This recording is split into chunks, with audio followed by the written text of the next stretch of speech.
pero quedaos con la idea que la única jueza que hizo algo está internada en un psiquiátrico. Gente que han enarbolado esa bandera, lo que ha pasado es que se ha agotado, los han quemado, han desaparecido. Incluso, que es muy fuerte, nosotros hemos contactado con muchos peritos, policías, gente de los CEDAX, no voy a decir nombres, pero cuando hablas con ellos para decirles, abogados,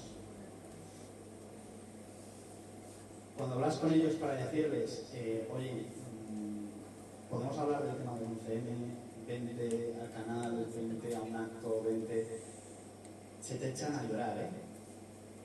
La presión que ha recibido esta gente es muy fuerte y ha sido muy fuerte. Esta es la tercera línea, la revisionista. Ahora, 20 años después, ¿quién queda? La Asociación de Víctimas del 11M se ha disuelto sin quererlo. Terra Nota se ha convertido en el mayor defensor de la honestidad, del tema de la búsqueda de la verdad en los atentados del 11M, y por eso estamos aquí. Nosotros lo que hemos hecho, ya digo, es esa visión analítica. 20 años después, y lo que encontramos es en la población española una necesidad de búsqueda de la verdad, porque realmente los atentados del 11 de marzo del 2004 fueron el principio de un fin, un cambio en la política española que ha sido muy radical, y lo hemos visto.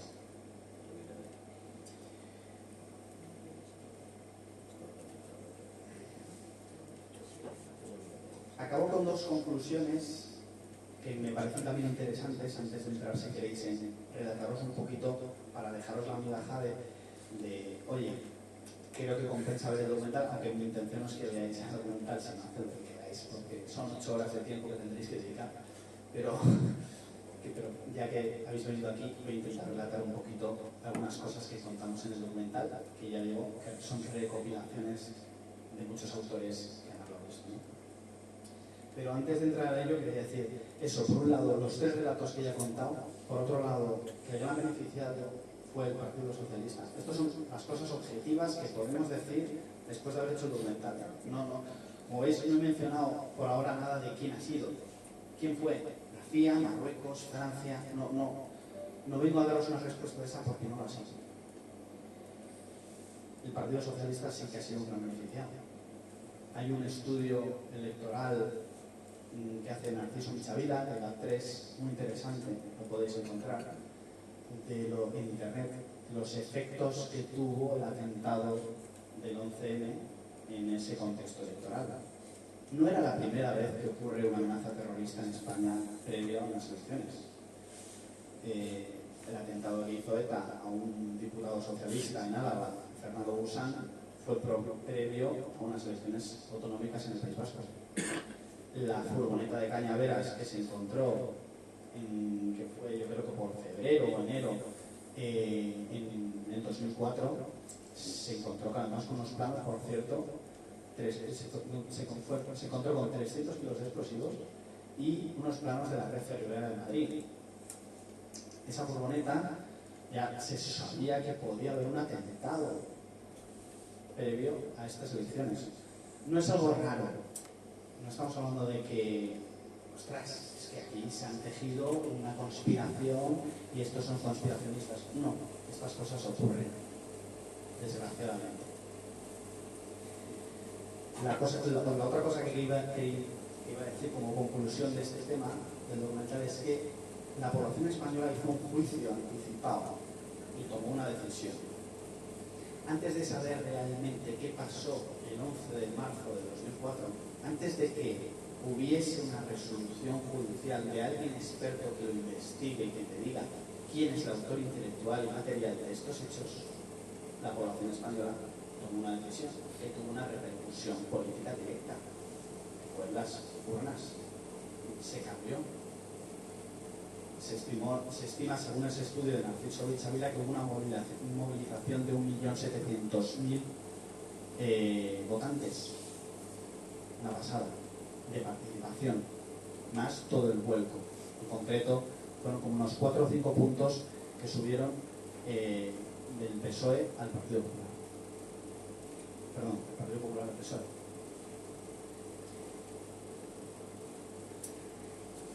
Y luego, por otro lado, la última cosa de conclusión de todo esto es las pruebas. Todas las pruebas que se han sacado del 11M se han llevado a los hechos. No es que uno investigue los hechos y de los hechos concluya, vaya, sale esta prueba, sale esta otra. No, sino que de repente han aparecido una serie de pruebas, como fueron, por ejemplo, todos los actores que están implicados. De los 29 detenidos que hizo en el proceso de instrucción al juez del Olmo, 27 eran conocidos por la UCO, por la policía. Muchos de ellos eran confidentes de la policía, en concreto los 27 eran antiguos conocidos por la policía y tenían sus chivatazos, eran gente que, bueno, la policía los tiene en el radar y de repente los investiga, los llama aquí. La trama de Trasorras aparece por el efecto de comando seco. Trasorras era confidente de la policía también. Rafa Fugier también era confidente de la policía, que fue el que dio el chivatazo de que Trasorras estaba intentando llevar una serie de explosivos a Madrid, porque los pedía un tal Jamal Amidán, alias el Chino, que estaba en Morata de Tajuña, en esa casa que se contó. Gente de la Operación Dátil, gente que ya estaba seguida. Vale. Luego están las armas. Desde, bueno, más que las armas, perdón, dentro del escenario del crimen, la serie de pruebas que se van encontrando ajenas al estallido de las bombas. La Kangoo, el Skoda Fabia, la mochila de Vallecas, la bolsa de Vallecas, perdón. Son pruebas que no se encuentran en los trenes, se llevan y se investigan. Y esa prueba te da una respuesta a unos hechos. Por tanto, mis conclusiones, y así ya las he anticipado, que era lo que quería transmitir, las recordaré al final, son estas. Hay un gran beneficio, aquí hay 3 relatos que, bueno, el revisionista que ahora recogemos, es el tercero, ¿no? Que ahora recogemos los analistas 20 años después, sería el relato mediático y el relato judicial, que el Partido Socialista ha sido el gran beneficiario de todo esto, que ha habido un juicio mediático que se ha anticipado al juicio real y que ese juicio mediático hizo que la gente ya tomase partido antes de tiempo, y que todas las pruebas se llevan a los hechos y no las pruebas salen de los hechos. Esto es, o sea, se ha ofrecido ya, digamos, como cuando tú vas a cortar jamón, tú empiezas la pata por la zona que se llama la maza. La maza es la parte rica y arriba está el jarrete, pues ya os lo he contado. Ahora vamos a dar la vuelta al jamón, os voy a dar la parte de la orilla, que ya es contaros un poquito los hechos de lo que contamos en cada documental y un poco las pruebas, dejaros más dudas y sin ánimo de cabrearos, ¿vale? No pretendo, creo que alguien diga, macho, es que ¿cómo puede ocurrir esto? Pues sí, ocurre esto, ¿no? Estas cosas ocurren. El primer, ¿cómo nos ¿sabéis? Son 8 capítulos. El primer capítulo son los 3 días, llamamos 3 días de marzo, los 3 días previos del 11 de marzo 15 de marzo, perdón, sí, 11, 12, 13, 14, perdón, 14 de marzo, esos 3 días y un poco cómo es la situación en la que estaba España en aquel momento. El siguiente capítulo es el de los actores secundarios, en el que narramos un poquito todas las células y las tramas, distintas tramas que hay. El tercer capítulo es el escenario sin crimen, un crimen sin escenario, donde hablamos de qué ha pasado con los trenes y qué pasa con esas pruebas que se llaman a los hechos, como es la Kangoo, la mochila de Vallecas, la Skoda Fabia. El cuarto capítulo es el arma del crimen, el explosivo. El quinto capítulo es el carpetazo, que llamamos lo que ocurrió en Leganés. Y ya el sexto y el séptimo, el sexto son de policías y jueces, un pequeño análisis de quiénes fueron los jueces y los policías que estuvieron implicados. Y el séptimo es la lucha de derivas, es decir, todos los periodistas. Aquí, perdonadme un paréntesis, me llama bastante la atención de que Jordi Évole haya hecho un documental ahora, ¿no? Una serie de programas en el que se ha centrado principalmente en los periodistas. Porque recordad, nos está diciendo, aquí la verdad la dicen los periodistas, no los jueces. Por eso, todos aquellos que votaron Partido Socialista en aquel momento, solamente fiándose de lo que decían los medios y de lo que se sabía en aquel momento, estaban en lo correcto. No, la respuesta no va a estar en el juicio. Es lo que nos está dando a entender con esa documental. Es una boda de todo lo que ha hecho el poder mediático y de lo influente que es. Sobre los 3 días de marzo, España iba con un tiro. O sea, en aquel momento, en la época de Aznar, recordamos, ¿no? Foto de las Azores, España estaba en un momento económico emergente, había ido Aznar incluso a Washington. Recordar que en 2002 habíamos tenido esa pequeña pugna con la isla de Perejil con Marruecos, y España hizo una operación militar que a Marruecos no gustó. A mí me es interesante entender que Francia no estaba en la OTAN en aquel momento. Se había ido en el 66 y volvió en el 2009 por una serie de pugnas con el mundo anglosajón, básicamente en Estados Unidos y el Reino Unido. En la OTAN el único que puede tener armas nucleares atómicas es Estados Unidos. Y el general de la OTAN le pone Estados Unidos. Eso a los franceses no les gusta. Claro, de repente que le haga sombra a España en aquel momento, con esa foto de las Azores, esa colaboración en Irak, no gusta a los franceses, podríamos decir. Tampoco a los marroquíes, que son aliados de los franceses y que podíamos hacer sombra en el estrecho y con toda la presión del Sáhara en aquel momento, y con el pesquero y demás. Este es el contexto geopolítico y económico que teníamos en aquel momento. Y esa mañana del 11 de marzo del 2004 ocurren, estallan 10 bombas, 4 trenes, 193 muertos, 2.000 heridos. Las primeras intervenciones que hay, en la primera de la mañana la hace José Luis Rodríguez Zapatero, en la SER, y acusa a ETA. Después viene el Lehendakari Ibarretxe.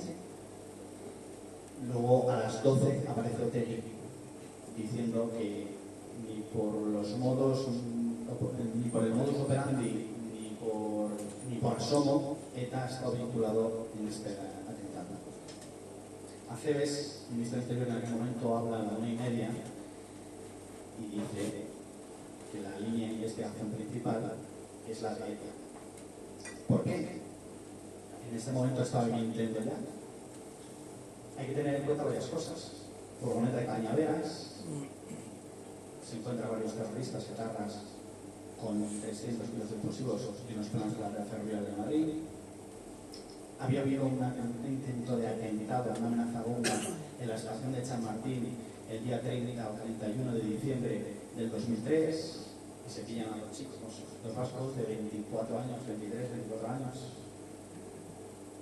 Estaban seguidos, se sabía que algo podía ocurrir.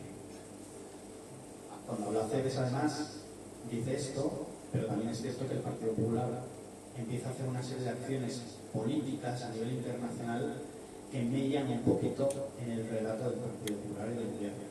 Esas acciones son reunirse con el Consejo, a través de los embajadores y demás, con el Consejo de la ONU, afirmando de que esto había sido la ETA, ya dio la solución, ya dio la responsable. Claro, nadie se cuestionaba nada. En el momento que habla Otegi, pues ya uno empieza a decir, oye, ¿qué pasa aquí?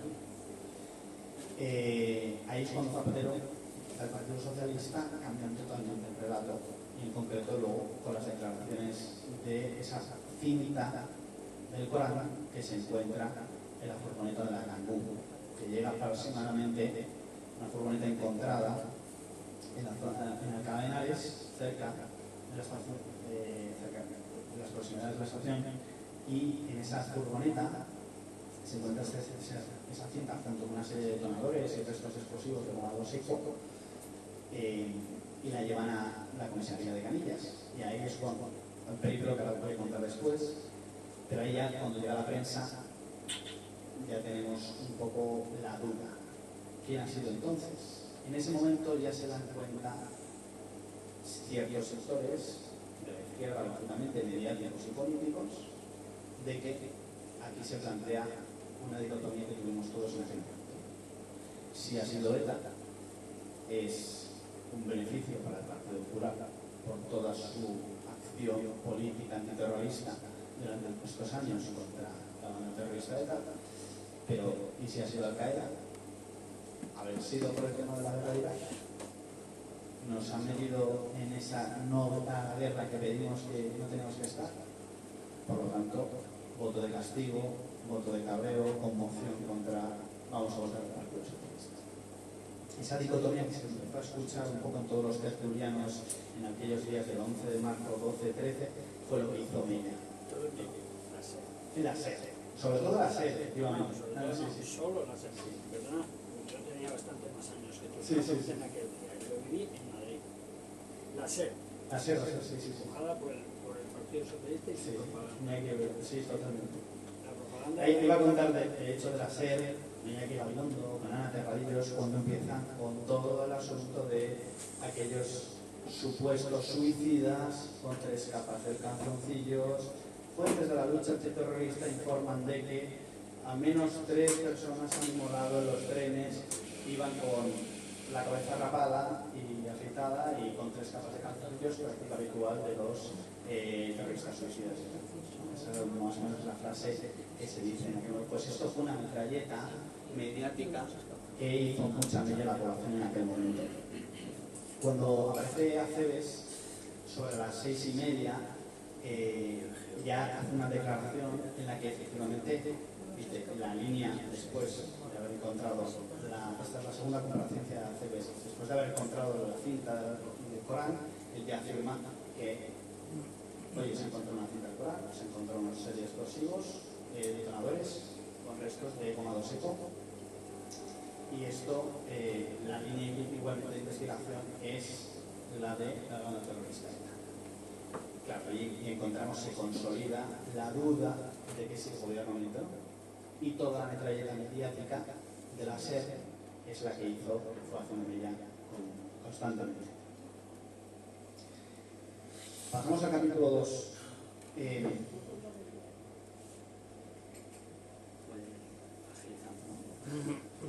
Sobre los actores, ¿no? ¿Quiénes son los que al final se les imputó algo en todo esto?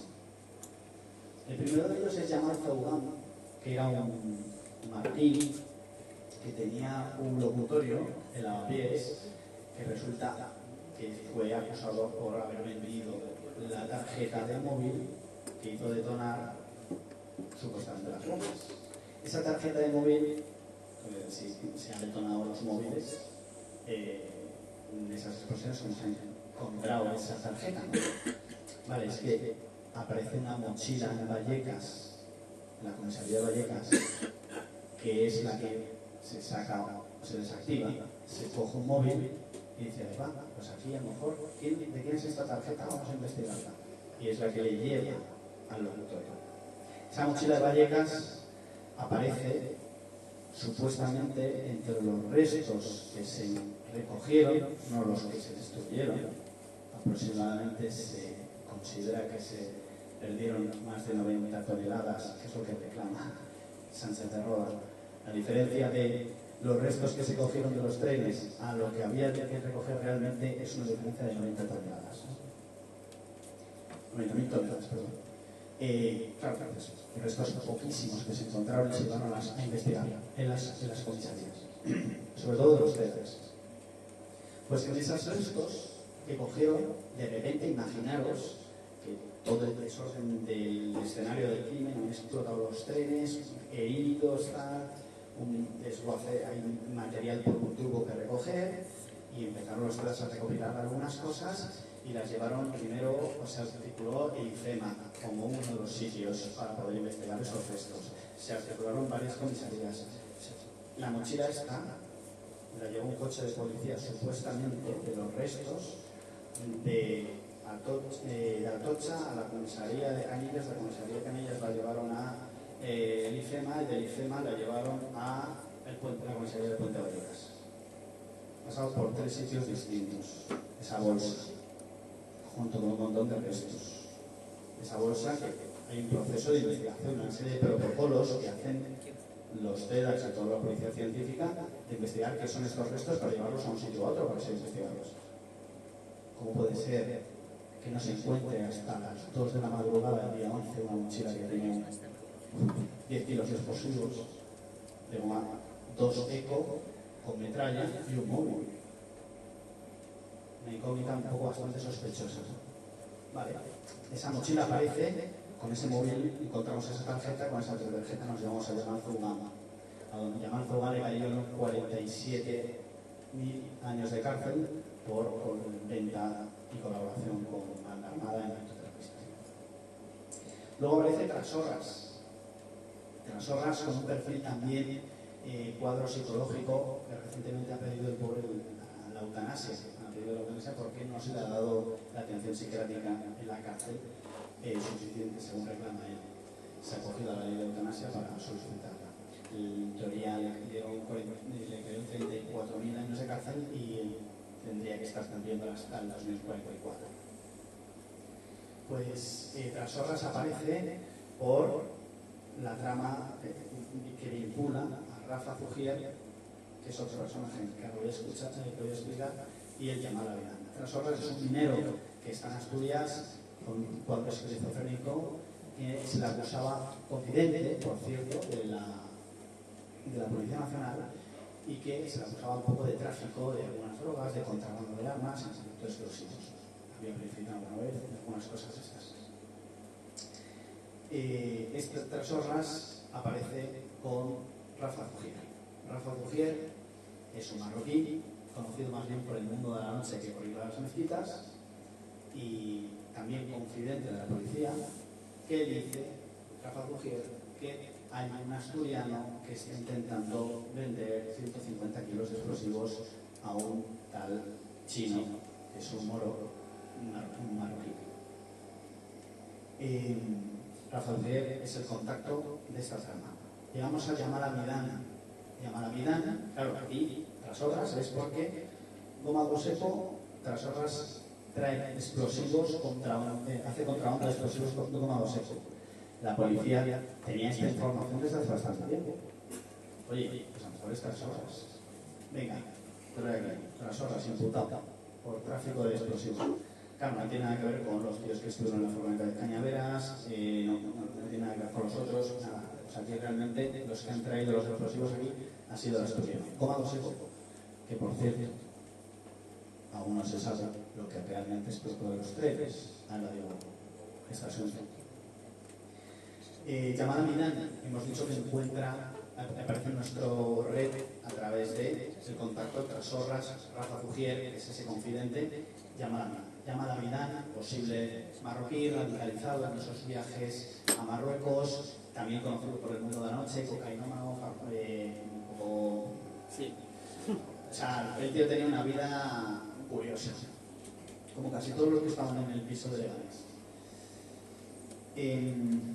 Supuestamente Yamal Abidán es el líder de la célula de Leganés y el que tenía el piso en Morata de Tajuña y dirigió a todos estos, a los 7 terroristas que murieron allí. A los 6, uno que se escapa. Y luego encontramos, por tanto, célula de Leganés, esos 7 liderados por Yamal Abidán, la célula asturiana, con una serie de colaboradores de Trasorras, Rafa Zugier en medio, y para darle un poco de fundamento ideológico radical a una serie de tíos, que voy a decir que son los amigos de la Abidán, la célula de Leganés, vamos a utilizar un poquito a la célula de lo que se llama la Virgen del Cuerpo. Esta célula es una serie de personajes sospechosos de la policía, de entre esos 29 que fue del Olmo, hizo todo el proceso de instrucción, estaban relacionados con la mezquita de Madrid, de Virgen del Cuerpo. Y a esa gente fue la que dio un soporte ideológico de aquí hay una serie de radicales con motivos ideológicos yihadistas para atentar en España. Vale. Estas son las tramas y estos son lo que contamos en ese capítulo de los actores secundarios. ¿Qué pasa con los trenes? Os he descrito antes cómo se encuentra esa mochila, por ejemplo, entre los restos. Pero ¿qué pasa con el resto de los trenes? Esto lo contamos en el capítulo 3, donde hablamos un poco del crimen, un crimen sin escenario, un escenario sin crimen. Claro, cualquier, no sé, no hace falta ser ¿cómo se llama la serie esta, no? De 24 horas o cualquier serie que se dedica a la policía científica para darte cuenta de que si ha habido un asesinato, un crimen, lo primero que tienes que respetar es el escenario del crimen. ¿Qué pruebas puedes encontrar ahí? Claro, los restos de los trenes se desguazaron en 48 horas y se fundieron en un alto horno. El juez Bermúdez, en el 2007, cuando decide, oye, ¿qué pasó? ¿Quién dio la orden de destruir estos trenes? Fue totalmente